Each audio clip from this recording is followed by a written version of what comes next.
pull up a chair for a minute. Can I ask you something? Have you ever noticed that sometimes the holidays don't begin with decorations? They begin with a feeling? Someone casually mentions Thanksgiving or Christmas or the annual family gathering, and before you've had time to think, you feel it. A knot in your stomach, a little heaviness in your chest. Then, almost immediately, the guilt shows up. You think, why am I dreading something that's supposed to make me happy? If you've ever wondered that, today's visit is for you. Because I don't think you're dreading the holidays. I think you're dreading what the holidays have come to expect from you.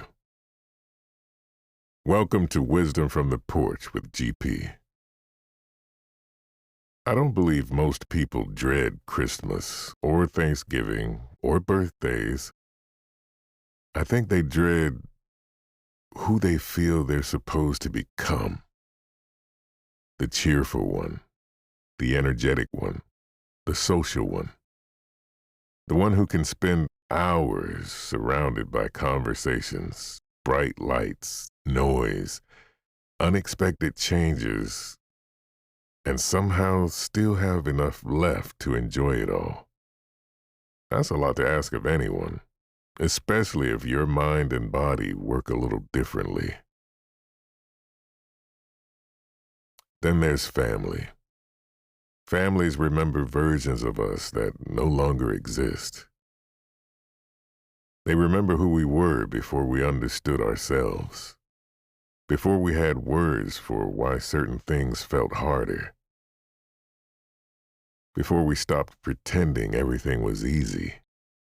So sometimes we walk into a room, not wondering if people will love us, but wondering if they'll expect us to become someone we've worked very hard to outgrow. That's exhausting before the first hug, isn't it? And then there are traditions. Some are priceless. Some become the memories we treasure forever. But every now and then, a tradition quietly stops serving the people it's supposed to bring together. Yet we keep doing it because we've always done it, not because it still brings peace. Can I give you permission today?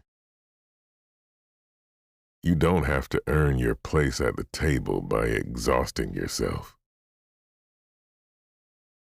You don't have to stay longer than your heart or your body can handle.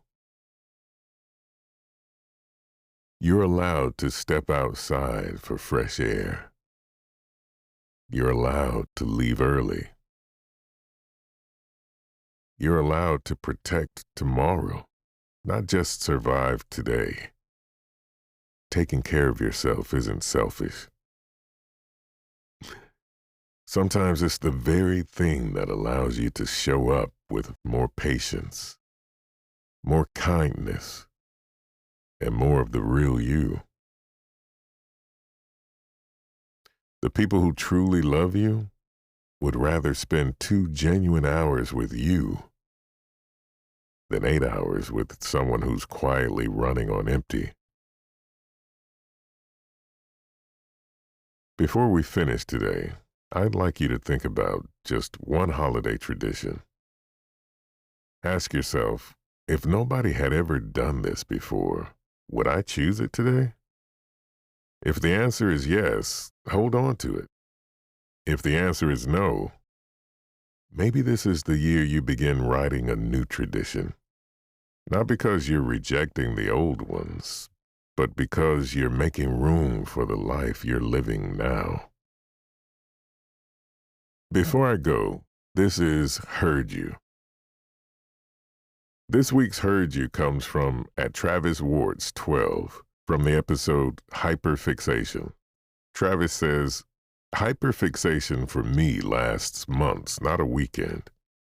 Something I really want to buy, or things I want to make, or even things I can't find. Things I want to buy are obviously the most painful to my pocketbook. The most fun ones are long video deep dives into different topics.